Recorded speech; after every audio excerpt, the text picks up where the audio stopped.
મિત્રો, આજે આપણે ટેક્સ્ટ એટલે કે જે લખાણ છે, લખાણમાં બેકગ્રાઉન્ડમાં ફોટો કોઈ પણ હોય એનું બેકગ્રાઉન્ડ મૂકીશું.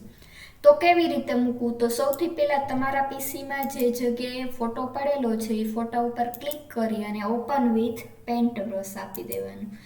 એટલે પેન્ટ ખુલશે. ત્યારબાદ એની સ્ક્રીન છે એ મોટી કરી લેવાની રહેશે. ત્યારબાદ એ ટેક્સ્ટ લખેલું છે ત્યાં ક્લિક કરી અને તમારે ટેક્સ્ટ લખાણ લખી લેવાનું. લખાઈ જાય ત્યારબાદ શું કરવાનું? તો કે ખાલી જગ્યા ઉપર ક્લિક કરી દેવાનું. સિલેક્શન ટૂલ્સ લઈ લેવાનો. સિલેક્ટ ટૂલ્સમાં લાસ્ટમાં જોવાનું કે ટ્રાન્સપરન્ટ સિલેક્શન છે કે નહીં. જો ન હોય તો ત્યાં રાઈટની નિશાની લેવા માટે ત્યાં એકવાર ક્લિક કરી દેવાનું.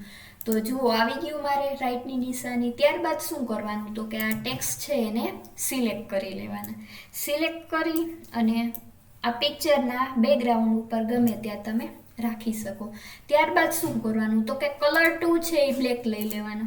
ત્યારબાદ માઉસને ડ્રેગ કરો એટલે તમારે જે બેકગ્રાઉન્ડમાં લખાણ જોતું હોય એ બેકગ્રાઉન્ડમાં આવી જશે. આવી રીતે જુઓ, જે સ્ટાઇલ જોતી હોય બેકગ્રાઉન્ડમાં તે લઈ લેવાની.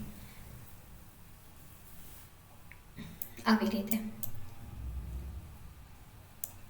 લેવાઈ જાય ત્યારબાદ તો ખાલી જગ્યા ઉપર ક્લિક કરીને ફરીથી એને સિલેક્ટ કરવાનું. તમારું લખેલું લખાણ છે એને ફરીથી સિલેક્ટ કરવાનું અને અહીંથી બીજું વધારાનું છે એ ક્રોપ આપી દેવાનું. એટલે જુઓ, હવે આની સાઈઝ છે આ મોટી કરી લો અને આ બેકગ્રાઉન્ડ કલર છે એ કેવો આપી દેવાનો? તો કે વ્હાઈટ આપી દેવાનો.